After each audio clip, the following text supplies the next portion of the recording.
আজকের ভিডিও থাকছে আমরা পাতায়াতে কোথায় থাকলাম, পাতার একটা নাইট মার্কেট এবং সায়াম বাবু সেখানে গিয়ে কেমন এনজয় করলো তার নিয়েই আজকের এই ভিডিও। আমরা ফুকেট থেকে একদম পাতায়াতে এসেছি। এটা হচ্ছে আমাদের রুমটা খুব সিম্পল অ্যান্ড কোজি ছিল। আমরা পাতায়াতে 2 দিন থাকবো। 2 দিনের জন্য এটাই হচ্ছে আমাদের স্টে।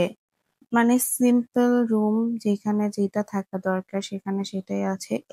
এদিক দিকে হচ্ছে সিটি ভিউ এবং ওদিক দিয়ে হচ্ছে ওদের রিসোর্টের একটা ভিউ। এটা হচ্ছে ওদের ব্যালকনি থেকে ভিউ। ভালোই ছিল রিসোর্টটা। এই রিসোর্টের সবথেকে সুন্দর পার্ট লেগেছে আমার ওদের পুল এরিয়াটা। আমরা একদম রেস্ট নিয়ে একদম রাতেই বের হয়েছি। এইটা হচ্ছে আমাদের হোটেল, দ্য ম্যানগ্রোভ হোটেল, যেটাতে আমরা তারপরে এখান থেকে আমরা একটা ক্যাব বুক করে ওদের একটা নাইট মার্কেটে যাচ্ছিলাম। তো আমরা নাইট মার্কেটে পৌঁছে যাই। পৌঁছানোর পরে আমরা দেখলাম অনেক বেশি ক্রাউড ছিল ওখানে। তারপরে দেখছিলাম যে নাইট মার্কেট গুলো কেমন হয়, মানে এক্সপ্লোর করছিলাম।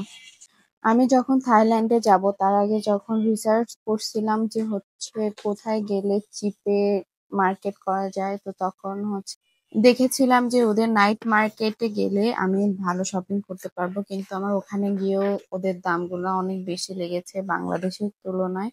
তারপরেও আমরা একটু ঘুরে ফিরে দেখছিলাম। সাইহাম বাবু প্রথমবার শপিং এ গিয়েছিল, তাই ও এটা ওটা নেওয়ার জেদ করতেছিল বারবার, যদিও আমরা একটাই কিনে দিয়েছিলাম।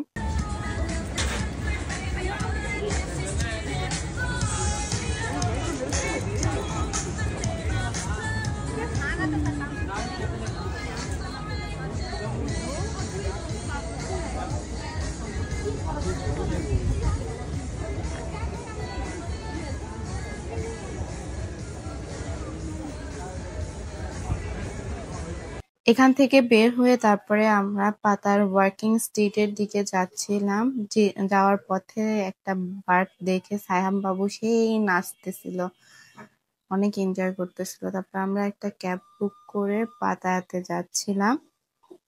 Thank you for watching. আজকের ভিডিওতে এই পর্যন্ত।